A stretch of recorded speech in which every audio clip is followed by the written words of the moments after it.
Hello, I wanted to review the last section beginning from early adult to late adulthood. So we're going to start with chapter 11 in your book, the edition that I have that starts on page 427.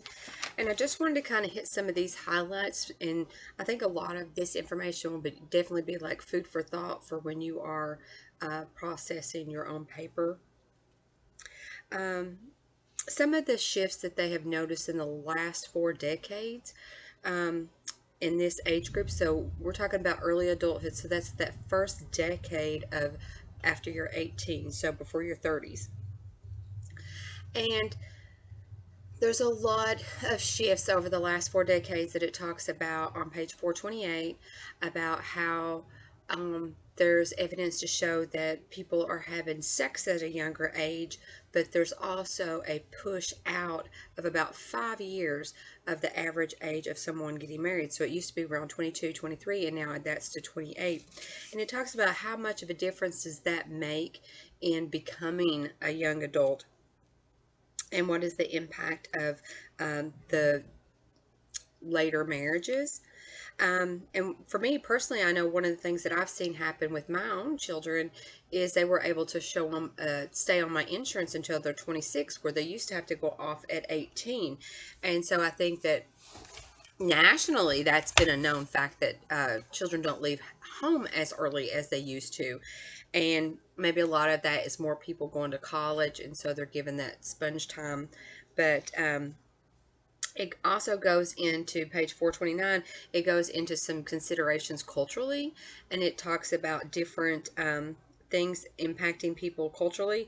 And one of those is that some cultures have harder times whether they go to college or they don't go to college finding their adult identity.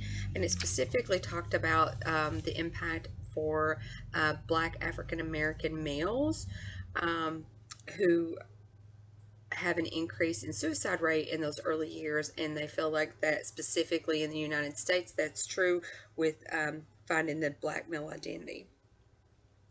Then it goes on to talking about physical development in young adulthood. And this is about the brain development. So you've already got through all the puberty stuff and all the things happening there. Um, and it coordinates it with reaching physical status, peak physical status. So we're the healthiest we're gonna be in our young adulthood, um, because our bodies are just got so much more energy. At my age, I can really look back about how it didn't affect me if I worked all night and didn't get any sleep for a day or two, and I'm not capable of doing that kind of thing anymore. With the cognitive development, it really talks about the difference between how we process information, specifically how we are, as we're entering adulthood, um, there's a lot to learn, and how we problem solve, how we try to gain knowledge where we didn't have it, gain experiences where we didn't have it, go from a novice position in understanding life. I remember my son, when he got his first apartment, his landlord didn't have a way for him to pay it electronically, and that was his thing. So he had to like YouTube how to write a check. And so those were things that he was unexperienced in. But most of that was because of the changes of time. But he knew how to go find the answers. And that's one of the things that really starts happening in young adulthood is the problem solving part. I don't know, how do I find out, or how do I get there, or how does this happening? And it really goes into that formal operational stage.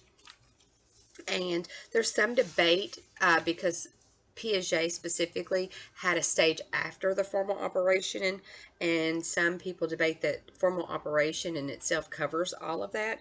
So whether you believe in formal operation or the post-formal thought, it's neither here nor there. The things that you want to really think about when you write this section for yourself is studies show that when they survey this age group, that students, that people, young adults in general, often answer the question of yes, I feel like adult, but yeah, no, I don't feel like an adult. So they're really in that transition phase.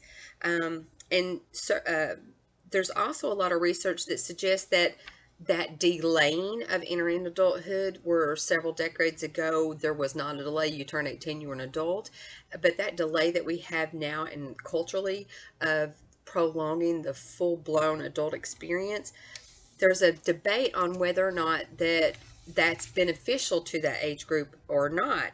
And so I think those kind of things would be really cool for you to kind of process in yourself of what you see now versus where you were going to it. Everybody's going to be in a different um, age group, so it will be interesting to see that throughout the papers of, do you feel like that it's helpful for people to have that delay or not to have that delay?